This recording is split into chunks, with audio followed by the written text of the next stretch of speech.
everybody. Welcome back to Connect. I am your host, Andy Hale. Today's going to be a fun and easy conversation because it's two people I know very well. Two of my partners at Hale & Monaco, Allyson West and Kelly Olivier. And welcome to the podcast. Thank you for having us. So this podcast, I think you followed it a little bit. It's more of my spiritual journey, life lessons. A lot of what I preach is how we all can create our own opportunities, how it's important to connect with people, and the power of a personal connection and the power of creating opportunities. I think a lot of people don't really realize they've got all that inside of them. And I know you two do, and I want to talk about this story, but I want to start at the beginning. I don't even want to talk about what it's called currently. So the two of you came to me, I don't know, was this a year ago or more? Yeah, longer. It's been over 2 years, right? You came to me and tell me basically what you recall telling me. Whoever wants to go first. Al, you go for it. So I think Kelly and I had talked a lot with each other about wanting to do, female-focused work in law. And I know we were pretty nervous to approach you about it because obviously our bread and butter is a little bit different than this pitch. But I remember coming to you and being like, hey, we have this crazy idea. What do you think if we had a female-only trial team and we only represented female clients? Which is funny. I will say one thing really quick. Kelly and I went back and forth a lot before we talked to you, Andy, where we were like, do we include men in this representation? Are we closing the door on potential clients? And then Kelly was like, nope, we're all in. Women only. Yeah, no, it was really born organically just out of the relationship that Allyson and I have with each other. Also, it's a credit to you being such an amazing boss and someone to work for that we had the space and felt the safety of being able to approach you about this, again, kind of crazy idea that we had of wanting to pursue a passion of ours, which is representing women, and also that's born out of our own personal experiences or experiences that our friends have gone through.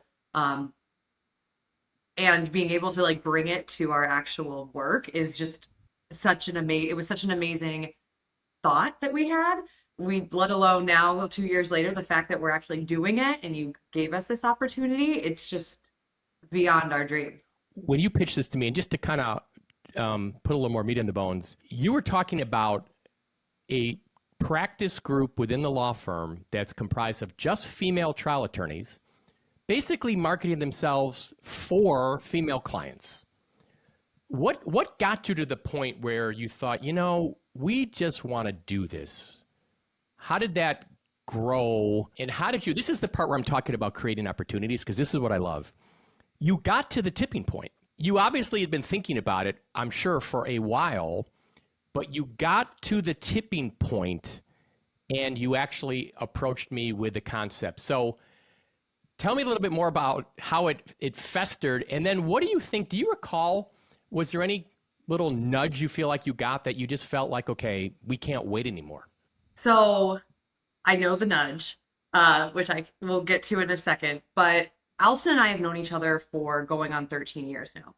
We met because we worked together at our very first job out of law school, which was a trial firm. So we were both, the days that we were sworn in, we had trials scheduled ready to go. It was just kind of a wild west scenario.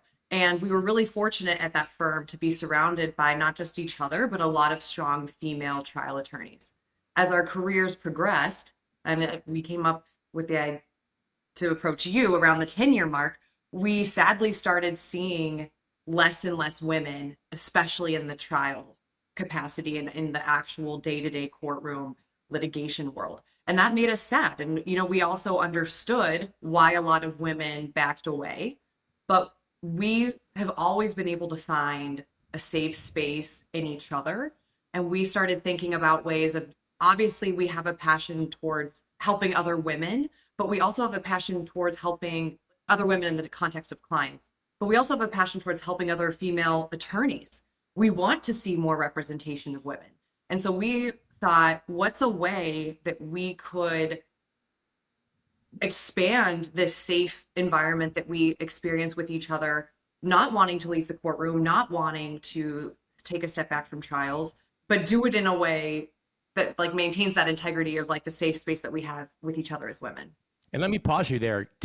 Each of you tell me, how many kids you have and how old they are. So I have two boys, and my oldest is 6 and my youngest is 3. I also have 2 boys. So we joke that this female only brainchild is the only daughter we'll ever have. But 2 boys, but they're 4 and 16 months. And see, this is what I love. I absolutely love, and I've thought about this because, my wife Brenda was a lawyer, and my daughter Hannah, as you know, is a lawyer now at Hale and Monaco. And it's hard for a woman to, if you want to be a stay-at-home mom and raise your kids, and it's very hard to balance that lifestyle or go back if you take time off. And so I think I absolutely love the fact that you do both. And I know how hard it is because it's so hard just to be a trial lawyer in general. But when you have a young family, that's super hard. So tell me about the nudge. So I think, and Kelly, maybe yours is a little bit different, but I think like the tipping point for me was, whether this is like political or not, but I think when Roe v. Wade was overturned, I think Kelly and I really felt like there was an attack on women's rights, and how could we do something in our own space to kind of take some of the power back, and like Kelly said earlier, create a safe space not only for ourselves as female trial lawyers, but also for female clients. And do you have a different nudge, Kelly, or is it similar? It built off of that. It was also doing a trial, actually with our other amazing partner, Brian Monaco of Hale and Monaco. And he was representing a woman that had tragically lost her baby. And it was such an amazing experience being able to do that trial alongside Brian Monaco. But a light bulb for me kind of went off with Allyson of like, obviously men can empathize or sympathize with the fact of a mother losing her child.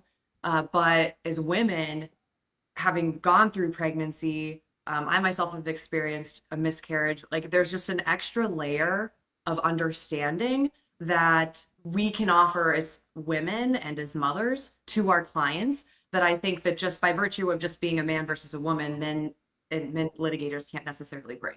That is such a no-brainer. In that context, it's undebatable. It's so crystal clear, but I think it's broader. I think women are much more empathetic in general, better listeners in general. You could have a case where it might be a business dispute and it's business A suing business B. I just think women are better listeners. They're more empathetic.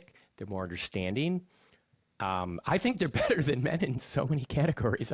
It's true. I joke about this with Brendan Hannah all the time. But when you told me the idea, and one of the things you said that really struck me when I've retold this story, I've told this part, I think it was you, Kelly. You said, I'm tired of going into the courtroom and people asking me if I was the court reporter.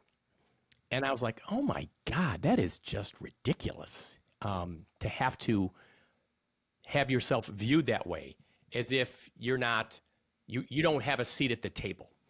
And I have goosebumps talking about this now because I think in my life, when I hear something that it's a good idea, it just resonates with me. It just resonates with me.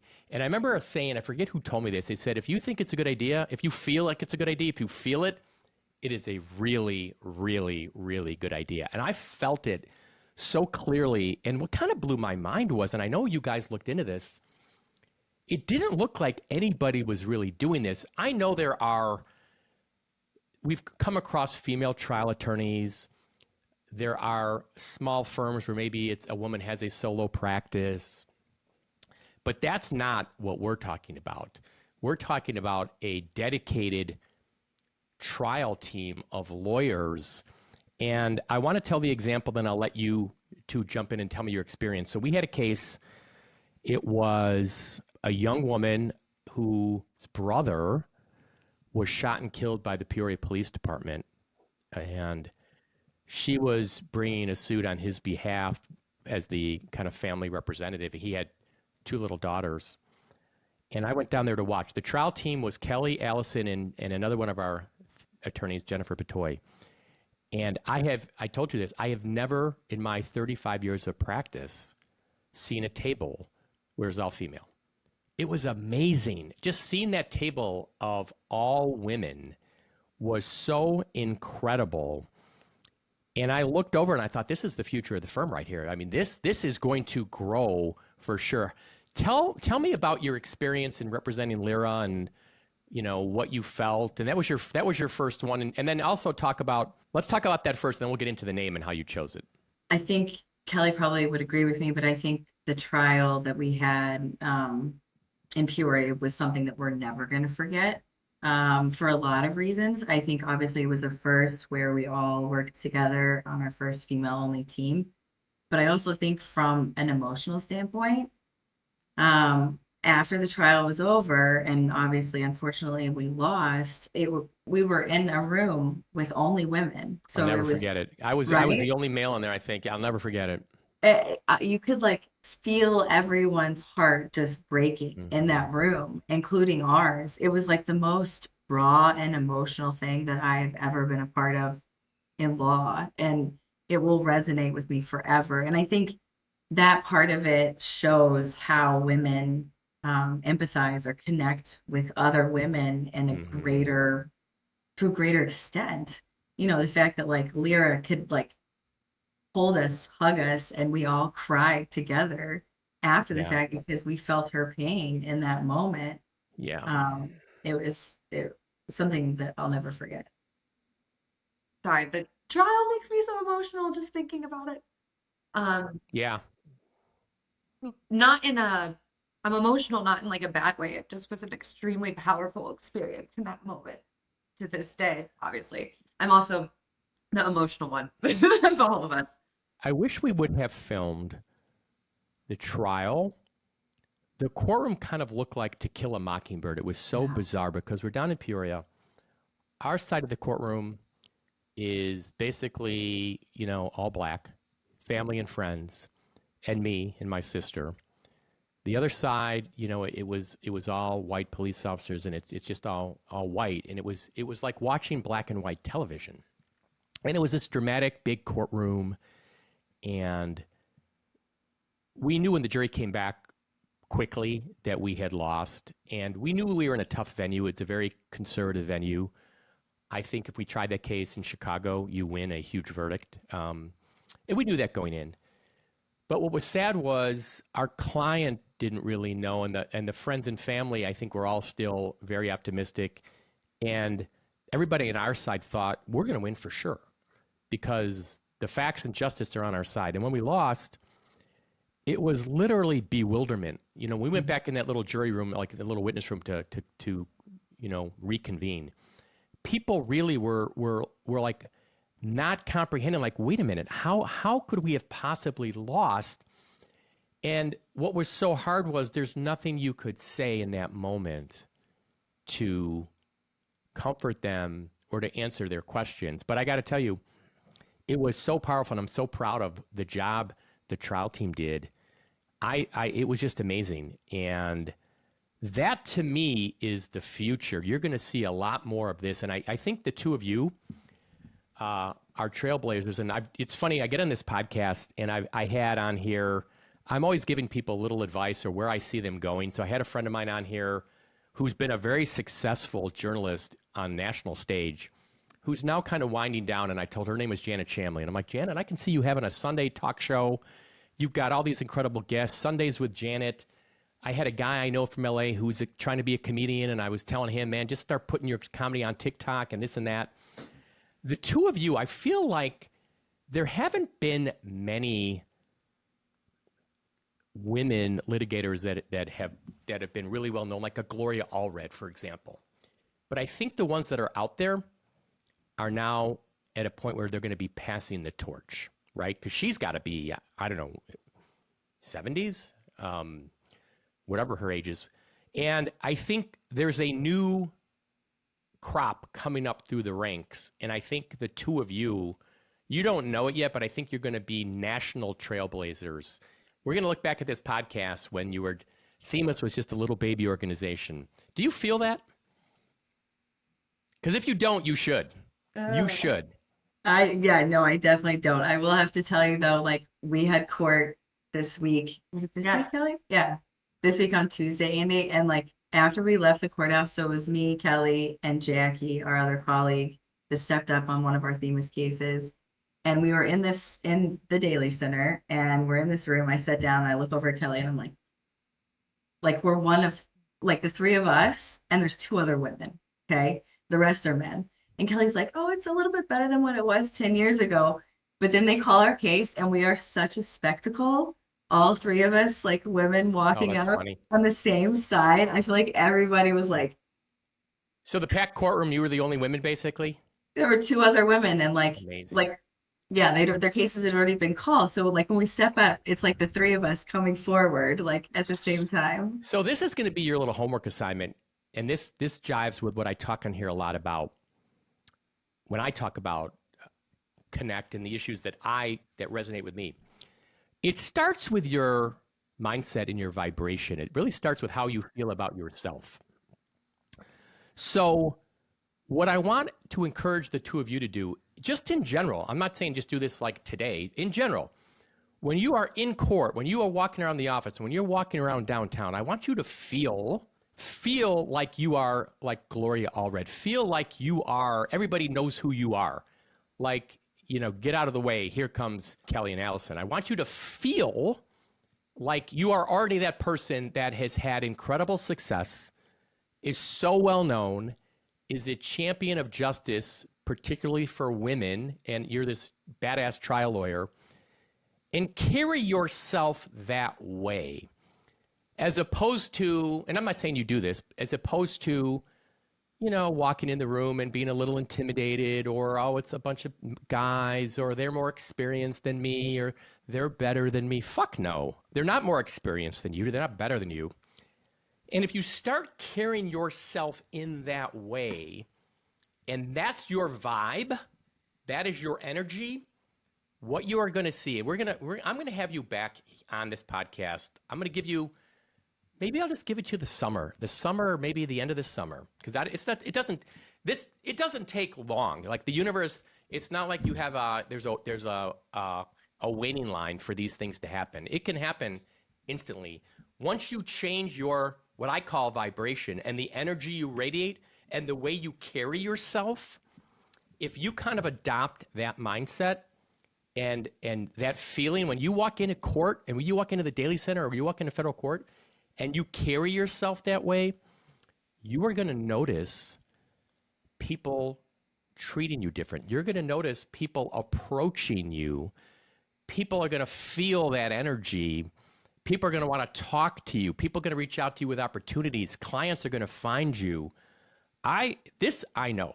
I promise you this. And I didn't even, what I'm talking about right now, you probably think that's why I had you on this podcast. I didn't even think of this till just now. Really wanting to embolden and motivate you. But do you get what I'm saying? No, absolutely. And I think that, if you look at THEMIS, I think one of the, sorry, I said the name, but if you look at our group. No, go ahead and explain what it is. It's a good time to talk about it.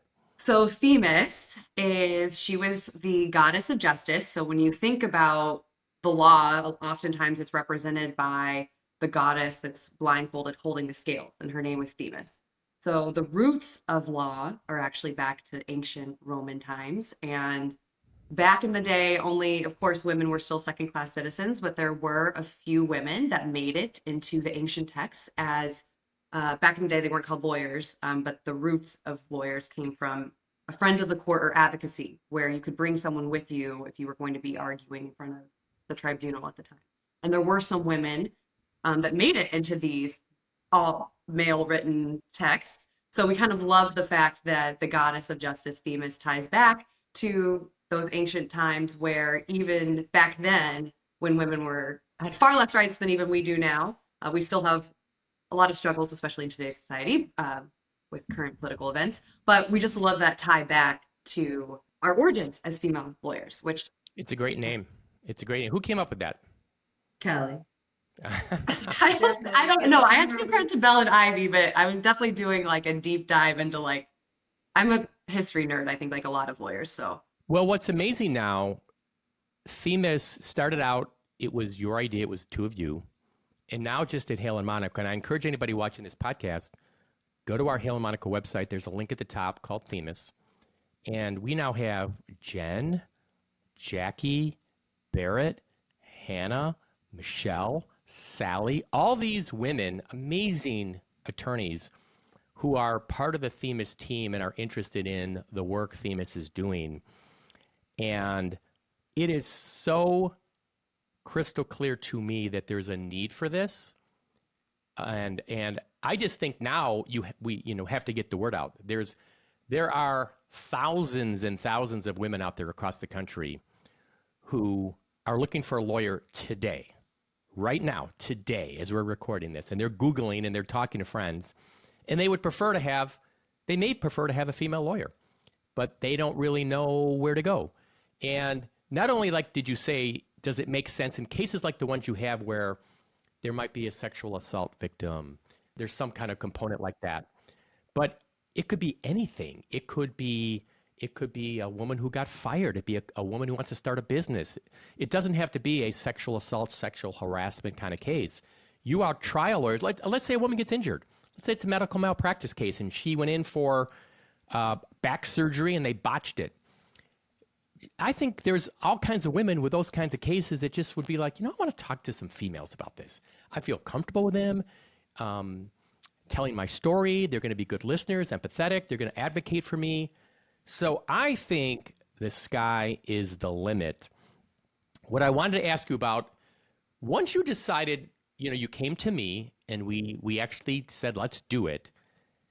How did you feel? What was the feeling you had when like, wow, this is actually real? of course we were so excited.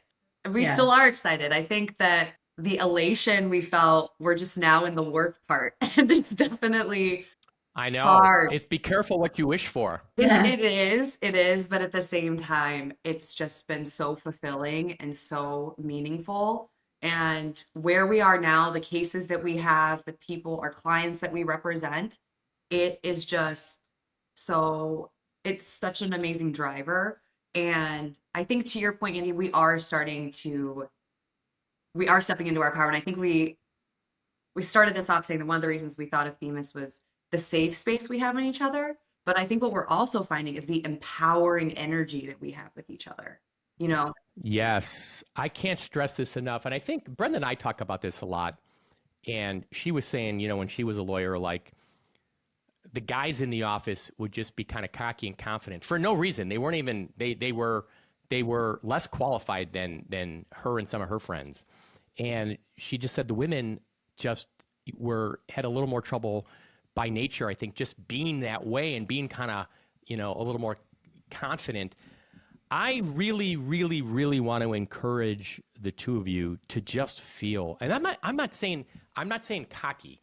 I'm saying feel powerful. Feel powerful. Feel amazing. Feel like such a strong advocate. The work you're doing, the people you're representing, the practice you're building. If you kind of bottle that feeling of, man, we've got this THEMIS, we are kicking ass, we've got some great cases, this is going to grow.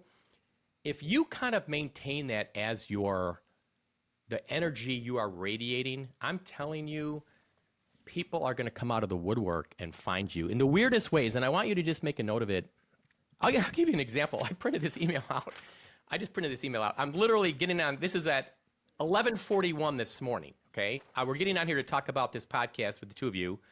The cases you have now, some of the big cases. Can we talk about general what they are? Can you just say a couple of them, what the general facts are? Yeah, sure. So some of our bigger ones, we have 2 sexual assault cases, one of which is a case with a minor where her figure skating coach sexually assaulted her. And then the other is we have another sexual assault case, which was actually like a drugged rape of a minor by another minor. He was a minor at the time. Then we've got some big DCFS cases where we've sued caseworkers involved in One case is they left the kid in an abusive home for too long, and the other one, they took the baby away from his mother when there was no probable cause to have him removed. So a lot of heart-wrenching cases, but a lot of, you know, good cases And to. by the way, to people out there, these are big cases, big in the sense that they were covered in the local media, Chicago Tribune, Chicago papers. You picked up on this, press conferences. It's a big deal. THEMIS just hasn't had its signature win yet, which is coming. That's when things are going to really change. Once you start getting cases to trial and start winning. But anyway, this email, 11:41, this woman emails me from this firm. She says, Andy, we launched an Illinois sex abuse campaign that brought in 10 signed retainers for another firm. Are you interested in picking up more of these cases? And it's like it's some kind of marketing firm. So it's like, really? I'm getting this 10 minutes before I'm going to get on this podcast with you to talk about sexual assault cases? These are the kind of things that start happening. And these are the kind of things, but it starts with, and it's hard for me to explain. I've recommended this book. It's funny. I've randomly had this in front of me. Abundant Ever After. I've got a couple extra copies. I'll bring it into work. I'll give you copies. Kathy Heller. And she talks in here about the power of your energy and your vibration. You can say all the affirmations you want. You can say, like, I'm a powerful trial attorney. I'm like, but you got to feel a feeling. And I want you to really embrace this notion of don't get down on being busy or this or that, or embrace the power that you're on. Embrace the journey you're on. You are on this trailblazing path. All female trial team representing females. Embrace the badass nature of that and what you're doing. And I think if you do, you're going to notice results right away. And you're both confident people already, but I want you to really, I want you to up your game a little bit and really feel this. And where do you see THEMIS? Where do you see it going? Like, what's your, let's say, 3 years from now, where do you see THEMIS? If you could map it out, and I came down and I was a little angel and said, okay, I'm going to make this all happen in 3 years. Write it down. It's going to come true. What do you want THEMIS to be? I think because Kelly and I have talked about this, and I think we always get stuck in like the. You don't dream big enough is what I'm going to tell you Right, right now. exactly. But We go ahead. don't Go dream, we ahead. don't dream big enough because we're always like, okay, this year we're like manifesting that we get, you know, a 7-figure settlement in, or we get a 7-figure verdict, and then we get one of the sexual With the rapist perpetrators indicted, let's say, if we want the indicted. rapist indicted. But Yeah. we need to like, I know that we need to think of it from like a bigger, grander scale of the fact that like I would love for THEMIS to be just a name in Chicago where it's like, all right, I have this type of case. I'm a woman. I'm calling them. Like they're the people that I've seen in the news. I know they're going to get good results, and I know that they're actually going to care about me and what my cause of action is. What about you, Um, Kelly? All right, taking the note that we need to think bigger, I would love if in 3 years from now we had an offshoot in another state. Yeah, I see in 3 years, THEMIS has a national footprint. And you may or may not have, we may or may not have, I don't know if we need another office necessarily because we can handle cases nationwide. And I can see it where if there's you know who I think the best example is Roberta Kaplan. So when she represented, what was the woman's name who sued Trump for sexual assault? Carol, Yes. whatever was her Yeah. name. I think Yeah. E. Okay. Jean Carroll. Yeah, Yeah. Eugene Carroll. I want it to be where when there is a high profile, I'm talking about, you know, some movie star, you know, Taylor Swift wants to bring a case because, you know, somebody assaulted her. I'm calling THEMIS. I'm calling Allyson and Kelly. You've got a national footprint. You've been all over the media. And this is the thing that I know that people don't know. There's probably a lot of people out there, and I think it's great to dream big and, hey, I want to start a practice and do this. You already have substantial experience. you've already been practicing law for a long time. You've already had tons of trials. Like, you've already done all that. You've done your homework. You are ready to launch. So it's not like somebody who, like my daughter Hannah, who's a first year, and you say, okay, well, Hannah, just keep getting experience, keep getting into the courtroom. You've done that. You've had tons of trials. So I think it's also important, though, to you to visualize that 3 years, visualize what that looks like. And that's why I'll tell one more story, and then we're getting close. We'll wrap things up.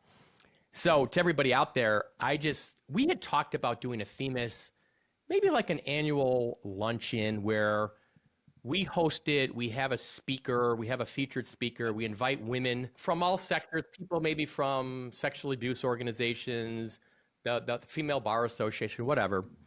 And I said, let's think about who our guest list could be. Like, who do we want as a speaker? But I said, set the sights high. And I sent it to a bunch of you. And, I was going to go first, but I didn't do it. But Kelly, then you responded. And I think your first one was Michelle Obama. Yeah. And that's my point. Let's throw it out there. Michelle Obama, a Supreme Court justice. All the names we were getting were these incredibly huge, high-profile women. Think of it that way. I mean, I feel like down the road in the next year, one of these really, what seems like now, like out of our universe, like there's no way we're ever going to be able to connect with that person. We're going to find a connection. Somebody's going to come to one of you and be like, hey, my cousin's brother clerks for that justice, or works for Michelle Obama, or whatever. I think it's going to happen once you start putting that out there. And I want to encourage you to start thinking in that way. Think about the success you want, feel the success you want, visualize the success you want. But I think today, the story I wanted to share, which was great, was I give you so much credit for taking the first step, because you have created THEMIS. You have created an incredible opportunity for yourselves.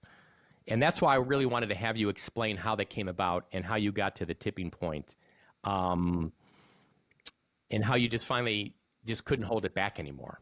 Any other parting thoughts? I mean, I feel like in a way this turned into me just giving you all these little tips in like dad lecture. I want you to, I want to hear a little bit more from you before we go, because it's your thing. Believe me, like I can't do what you're doing. All I can do is try to inspire you and motivate you, and then you're going to do all the magic. Oh, and you definitely have. And, I think along the lines that you said that we need to like feel our own power. I definitely need to take that to heart. But I will say, and maybe it's because Kelly's such a dear friend, but like when we're together in court and we're doing this together, I feel it. Like, I think we can do it together always. Kelly, what about you? I completely agree. And also, I am a fan of the podcast. I listen, I'm a subscriber. Excellent. So thank you. So I'm preaching to the choir with you, maybe. No, but before, when you asked us to come on, Allyson and I were talking like, what is Annie going to want to talk to us about? And I actually think that our story of being with each other is such a story of connection. We met, Allyson's from Indiana. I'm originally from California. We both land up living in Chicago. We graduate from law school. Our very first job, we end up working together. Fast forward to now going on 13 years, even though we've worked at different places, we've actually worked together more than we've worked apart. Like, we've just always kind of like a love story. We've always come back and found each other. And something I love so much about Allyson and the connection we have, I think everything truly does happen for a reason. And there is no way THEMIS would exist unless it was like the two of us. I think we balance each other out really well. And there's no one else I trust more than her to do this with. So I think it's not a coincidence that not only did we come together to be working for you and someone like you, Andy, but a lot of the timing and the nudge in the universe, I absolutely think that, we're both trying to be more in tune with those little nudges and signs, right? Yeah. And let me say one thing, just to be perfectly clear. I'm giving you these nudges of inspiration and motivation, but, and this is a huge but, I watched that whole trial in Peoria, okay? You guys kicked ass. You guys were so confident. You owned that courtroom. In fact, I'll tell you a story. I think I told it to you. there was somebody from the other side came over to me and, said, even though we, obviously have different views of the case, your trial team is doing an unbelievable job. Like, they are so good. You guys owned the courtroom. You were so confident and poised. The two of you and Jen were so confident and poised and such strong advocates. And then the times where you filed these THEMIS cases and had press conferences, that can be very nerve-wracking and hard to do. You've got all these reporters and cameras. You two were professionals. You are already amazing me in your confidence and your energy, but I just know there is a much higher level for you that I want you to take your imagination and vision there. What you're doing is amazing and great. It's been incredibly successful in just a short time. THEMIS is getting known, but THEMIS is going to continue to grow, and people are going to hear about it. And whenever I talk about it with people, universally, it's like, oh my God, that is such a good idea. And I just can't believe, I think, you guys thought of it for a reason. It came together, and it was so powerful that you both got nudges from the universe that it's time. It is time. Well, any parting words? No, I mean, look, we joke too that, obviously you're a man, Andy. We never want to be man bashing. We're married to men. We're surrounded by men in our Hey, houses. I never take it. You can bash men all you No. want. I don't take it personally. No, but we're so grateful to you. First, obviously, all the opportunities that you have given us, continue to give us. We say all the time, we're so fortunate to work for you. We just love it. And I want my daughter Hannah to have the same opportunities I did. I want her to have opportunities to do trials, to be a trial lawyer, to have success, to be in the courtroom. She's already way better than me in so many areas, smarter than me, better writer than me. She just needs to get into court. So I am looking forward. We're going to have you back on. We're recording this, in late February. We'll circle back maybe towards the end of this summer. I guarantee you're each going to have a little story about something that happened. I was at the park, and this person came up to me, and out of the blue, blah, blah, blah, blah, blah, whatever. But I'm so looking forward to THEMIS continuing its journey. It's already been an amazing journey already, but there's so much more to come and to be continued.